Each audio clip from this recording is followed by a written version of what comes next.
Assalamualaikum. Hi viewers, I'm Rizwan Chaudhary. Today we will discuss about drugs for Alzheimer's disease. So last lecture I have discussing with what is Alzheimer's disease, features,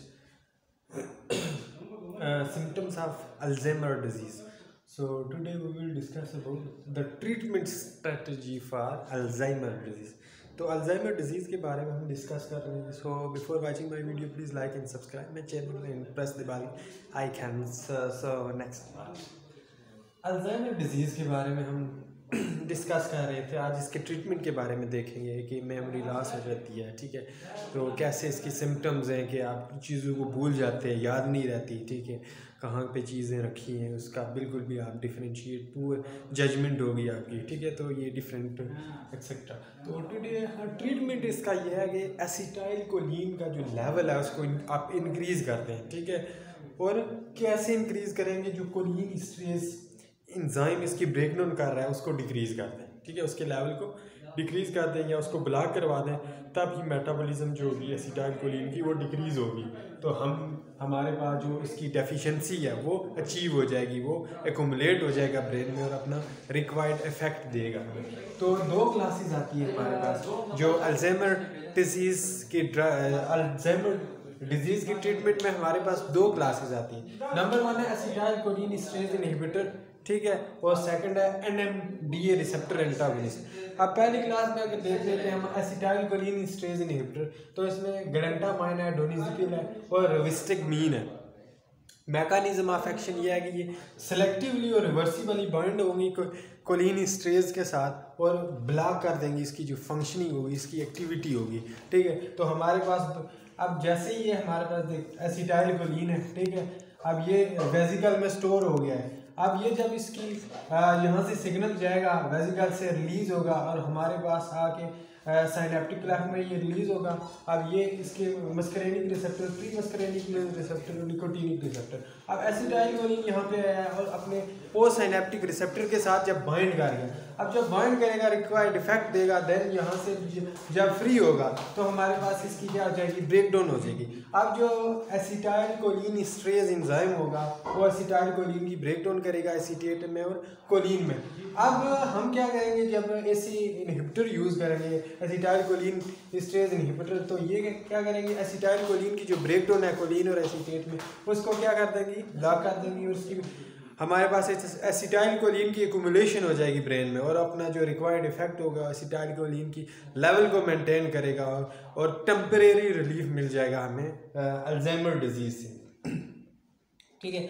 हमारे पास जो ग्लेंटामाइन है, तो ग्लेंटामाइन जो है इसके दो function है. ये डोपामीन के लेवल को भी इंक्रीज़ करता है अगर आप इसकी डोज कम ले रहे हैं, ठीक है. ये अगर डोज इंक्रीज़ कर रहे हैं तो ये act as a acetylcholinesterase inhibitor के तौर पर एक्ट करेगा.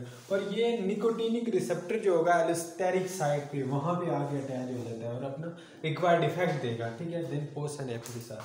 तो हमारे पास इसकी फंक्शनिंग दो, एक तो डोपामीन के लेवल को इंक्रीज़ कर रहा है और सेकंड क्या है, हमारे पास जो कि एसिटाइल कोलिन की ब्रेक डाउन है उसको डिक्रीज़ कर रहा है. अब देख लेंगे रिविस्टिगमीन. तो रिविस्टिगमीन जो है इसके साइड इफेक्ट, ये most advance minimum side effect है इसकी, ठीक है, रिविस्टिगमीन. अब इनके साइड एडवर्स इफेक्ट की अगर हम बात करें तो एडवर्स इफेक्ट में नाजिया, वोमिटिंग होगी, ठीक है, एनोरेक्सिया, भूख का ना लगना, उसके अलावा ट्रिमर्स होंगे, ब्रैडीकार्डिया. तो ये हमारे पास के एडवर्स इफेक्ट आ गए. उसकी मैकेनिज्म ऑफ एक्शन आ गया कि कौन कौन से इसके मैकेनिज्म ऑफ एक्शन है, साइड इफेक्ट, एडवर्स इफेक्ट, ये डिस्कस कर लिए. ये पहली क्लास. सेकंड क्लास है NMDA रिसेप्टर. तो सबसे पहले नॉर्मल फिजियोलॉजी देख लेते हैं. NMDA रिसेप्टर रह गए. तो NMDA रिसेप्टर हमारे पास जो है इसकी अगर हम बात कर लें, NMDA receptor, NMDA receptor stand for N-methyl D-aspartate.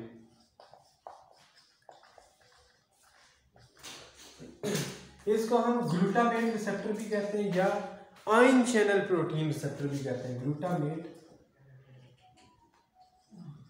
Glutamate और आयन चैनल प्रोटीन रिसेप्टर, ठीक है. अब इसका ये फंक्शन ये होता है कि जो न्यूरॉन्स की प्लास्टिसिटी है, ठीक है, वो उसको क्या करता है, मेंटेन करता है, प्लस जो फंक्शनिंग होती है मेमोरी लॉस को, मेमोरी जो है उसको कंट्रोल कर रहा होता है, ठीक है, मेमोरी फंक्शनिंग को कंट्रोल कर रहा होता है, ठीक है, फंक्शन को कंट्रोल कर रहा होता है, ठीक है। अब इसकी एक्टिवेशन की अगर हम बात कर लें तो हमारे पास ये जो रिसेप्टर्स होते हैं, ठीक है, NMDA रिसेप्टर, ठीक है, अब ये एक्टिवेट कब होगा, जैसे ये NMDA रिसेप्टर है, ठीक है, अब ये ग्लूटामेट का रिसेप्टर है और ये हमारे पास ग्लाइसिन का रिसेप्टर है, ठीक है, मेम्ब्रेन के साथ बाइंड है। अब जैसे ही हमारे पास आया ग्लूटामेट, यहाँ पे ग्लूटामेट की बाइंडिंग साइड है और यहाँ पे बाइंडिंग साइड है ग्लाइसिन की, और ये है एलोस्टेरिक साइड है, ठीक है, ये वाली एलोस्टेरिक साइड है, ठीक है। अब जैसे ही हमारे पास ये ग्लाइसिन आके अटैच हो गया, ठीक है, अब ये हमारे पास ग्लूटामेट आके अटैच हो गया। जैसे ही अटैचमेंट हुई तो जो कैल्शियम होंगे उनका इन्फ्लक्स होगा, ठीक है, कैल्शियम आयन इन्फ्लक्स होगी। जब कैल्शियम आयन इन्फ्लक्स होगी तो रिक्वायर्ड इफेक्ट देगी, लेकिन इसकी ये है ड्रॉबैक, यही है हमारे पास कि जब ग्लाइसिन आके अपनी साइड पे बाइंडिंग साइड पे अटैच होगा, ग्लूटामेट बाइंडिंग साइड पे अटैच होगा, तो बहुत ज़्यादा कैल्शियम की इन्फ्लक्स, इंट्रासेलुलर कैल्शियम इन्फ्लक्स होगा, जिसकी वजह से हमारे पास जो सेल है उसकी एपोप्टोसिस स्टार्ट हो जाएगी, सेल एपोप्टोसिस, ठीक है, apoptosis mean cell death start हो जाएगी। तो सेल डेथ स्टार्ट होगी तो आपको पता है ऑटोमेटिक मेमोरी लॉस हो जाएगी, ठीक है, डिमेंशिया हो जाएगा। तो ये इनसे बचने के लिए हम फिर जाते हैं इसके NMDA रिसेप्टर एंटागोनिस्ट। तो नॉर्मल फिजियोलॉजी के बारे में आपको बता दिया कि NMDA है क्या है, ठीक है, इसके फंक्शंस क्या हैं, ठीक है, और कैसे आगे इसकी एक्टिवेशन होगी, NMDA रिसेप्टर की एक्टिवेशन कैसे होगी, ठीक है, नॉर्मल प्रोसेस बता दी। अब ड्रग ऑफ चॉइस की तरफ जब चलते हैं तो हमारे पास पहले इसमें ड्रग आती है मोमेंटीन, ठीक है, मोमेंटीन का मैकेनिज्म ऑफ एक्शन की बात करें हम, मोमेंटीन, अब जो मोमेंटीन है, ठीक है, वो क्या करेगी, अब इसके भी 2-3 पॉसिबल जो है मैकेनिज्म ऑफ एक्शन है वो होते हैं, ठीक है। पहला मैकेनिज्म ऑफ एक्शन तो ये है कि ये जो ग्लूटामेट है, ठीक है, और ग्लाइसिन, ठीक है, यहाँ पे एंटागोनिस्ट आगे अटैच हो गया, यहाँ पे ग्लाइसिन और ग्लूटामेट नहीं बल्कि इनके एंटागोनिस्ट आगे अटैच हो गए। जब आगे यहाँ पे एंटागोनिस्ट अटैच हुए तो कैल्शियम का जो इन्फ्लक्स वो ब्लॉक, कैल्शियम का जो ओपनिंग थी, ओपनिंग चैनल वो ब्लॉक होगी, ठीक है, ये था कॉम्पिटिटिव, कंपटीशन हुआ उनके लिए।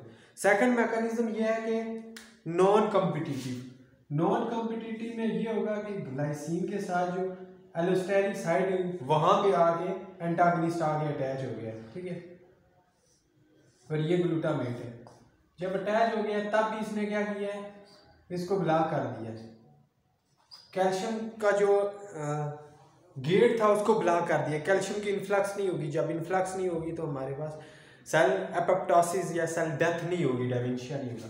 थर्ड पॉसिबल ये था नॉन कॉम्पिटिटिव, थर्ड पॉसिबिलिटी या इसका मैकेनिज्म ऑफ एक्शन है ये है कि अनकम्पिटिटिव। अब अनकम्पिटिटिव में ये होगा कि किसी रिसेप्टर के साथ नहीं बाइंड कर रहा है, ठीक है, ना ही ग्लूटामेट का ना ही ग्लाइसिन का, बल्कि आगे ये जो इनका दोनों का गैप होगा वहां पे आगे बाइंड करेगा, ठीक है, और जो कैल्शियम का कैल्शियम के जो गेट्स होंगे उसको कैल्शियम की एंट्री को ब्लॉक कर देगा। तो इस तरह ये अपना मैकेनिज्म ऑफ एक्शन देगा, ठीक है, कैल्शियम की एंट्री को प्रिवेंट करेगा, और जो रिक्वायर्ड इफेक्ट होगा, जो सेल की डेथ हो रही थी, ठीक है, जिसकी वजह से डिमेंशिया हो रहा था, मेमोरी लॉस हो रही थी, वो उनसे क्या हो जाएगी, हमें प्रिवेंशन मिल जाएगी।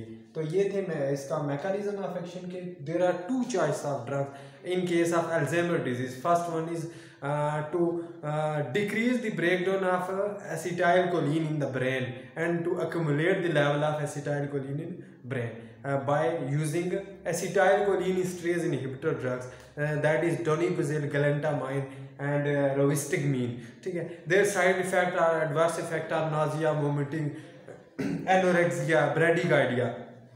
Second choice of drug is NMDA receptor antagonist. So that I have discussed normal physiology. Normal physiology of NMDA receptor is N-methyl D-aspartate.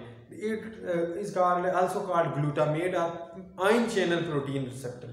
ठीक है, Normal function is that when glutamate receptor bind to its receptor glycine, its binding site, ठीक है, calcium influx occur and then excess calcium influx cause cell apoptosis, cell death.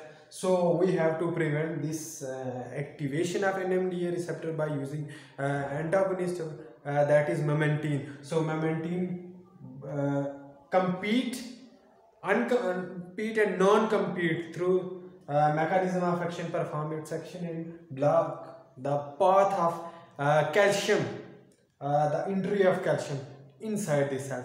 So we have to relieve temporary relief from cell death or cell apoptosis. Okay? So this is all about the second part of Alzheimer's disease. Okay?